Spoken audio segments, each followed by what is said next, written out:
¿qué dijiste? No va a haber video. Pues sí hay video y hoy nos toca reflexionar el Evangelio de Juan, capítulo 2, versículos del 1 al 11, el cual dice que en aquel tiempo hubo una boda en Caná de Galilea a la cual asistió María, Jesús y sus discípulos.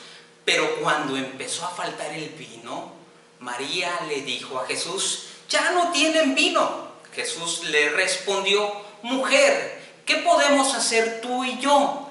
Todavía no llega mi hora». Yo me imagino que María se le quedó mirando a Jesús con esa mirada que te echaba mamá cuando le decías: «Es que no puedo». Y ella te decía: «No digas que no se puede, ándale, inténtalo, pero no digas que no puedes». Así María, solo que ella se volteó a ver a los sirvientes y les dijo: «Hagan lo que él les diga». Y se fue. Había allí 6 tinajas de piedra, dice el Evangelio que de unos 100 litros cada una, que servían para purificaciones de los judíos. Jesús les dijo a los que servían: «Llenen de agua esas tinajas», y las llenaron hasta el borde.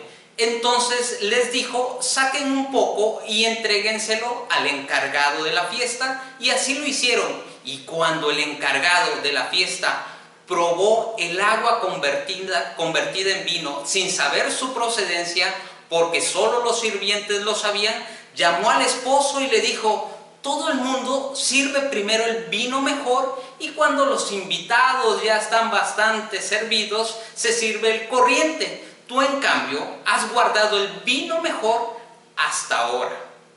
El versículo 11 dice que este fue el primer milagro de Jesús y que así manifestó su gloria, y los discípulos creyeron en él. O sea, que los discípulos de Jesús lo seguían, pero no creían en él. Fue hasta entonces que creyeron en él. De este evangelio podemos aprender muchas cosas, pero permíteme enfocarme en una.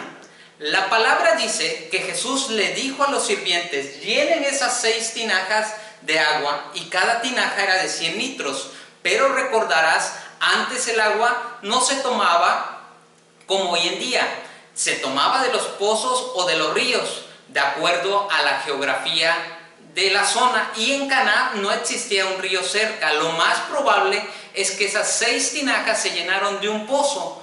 Cuando leemos que los sirvientes llenaron las tinajas hasta el borde, lo leemos tan rápido que no prestamos atención al trabajo que les ha de haber costado llenar esas 6 tinajas, pues es el equivalente a 30 de garrafones de agua de los que hoy tú y yo consumimos. ¿Qué hubiera pasado si los sirvientes hubieran dicho: «Ay, no, qué flojera llenar 6 tinajas, vamos a llenar solo 3, o de esas 6 vamos a llenarlas las 6, pero solamente a la mitad»? Jesús hubiera convertido el vino de solo el agua que estuviera en las tinajas, hubiera hecho un milagro a la mitad. La cantidad de agua convertida en vino dependía de los sirvientes, no de Jesús. Dicho en otras palabras, el tamaño del milagro era en proporción al tamaño del trabajo, esfuerzo y dedicación que los sirvientes hicieron en llenar esas tinajas. Ahora permíteme ponerte un ejemplo un poco raro, pero me gustaría que te imagines que tu mente es una tinaja. Te pregunto: ¿quién tiene que llenar esa tinaja? ¿Tú o Jesús? Tú, ¿verdad? A ti te toca llenarla, y llenarla de la palabra de Dios, de la doctrina de la iglesia, de conocimiento, de reflexión, de meditación. Obviamente, llenar esta tinaja implica dedicación, esfuerzo y trabajo, pero en la medida en que tú inviertes tiempo en llenar esa tinaja, en esa misma medida Dios hará un milagro en ti. Preparar la tinaja, prepárate como persona. En la medida en que lo hagas, es la medida del milagro que Dios hará en tu vida. Pero desafortunadamente vivimos en un tiempo donde queremos que Dios nos use, que Dios haga milagros en nosotros, pero no queremos prepararnos, no queremos llenar nuestras tinajas. Queremos que Jesús lo haga todo, que vaya por el agua, que llene las tinajas y que también convierta el agua en vino. El agua te toca a ti, lo posible te toca a ti y lo imposible le toca a Él. Un dato curioso, Jesús no mandó a sus discípulos a llenar las tinajas, mandó a los sirvientes.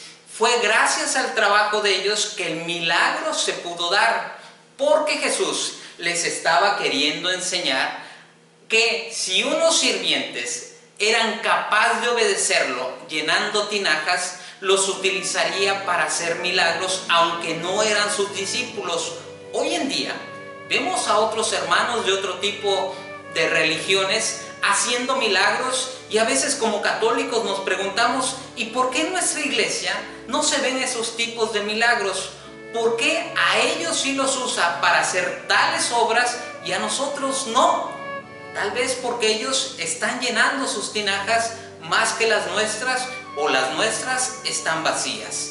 Nosotros, como discípulos y fieles servidores, tenemos que llenar nuestras tinajas. Yo te invito a que te prepares más, que no pase ni un solo día de tu vida sin que leas, medites, escudriñes la palabra de Dios, que te pongas a leer por lo menos un libro espiritual por mes, que te empapes de los documentos de nuestra iglesia católica, que tiene una riqueza literaria hermosísima. Toma cursos, métete a la escuela de laicos de tu diócesis, asista a conferencias, congresos, incursiónate en un grupo de tu parroquia donde se dé formación para que cuando Jesús vea tu tinaja, la vea llena y haga grandes milagros. Y así como aquel vino en la boda de Caná que alegró la fiesta, tú lleves alegría a los demás. Pues recuerda, no hay milagro con tinajas vacías, ni hay tinajas llenas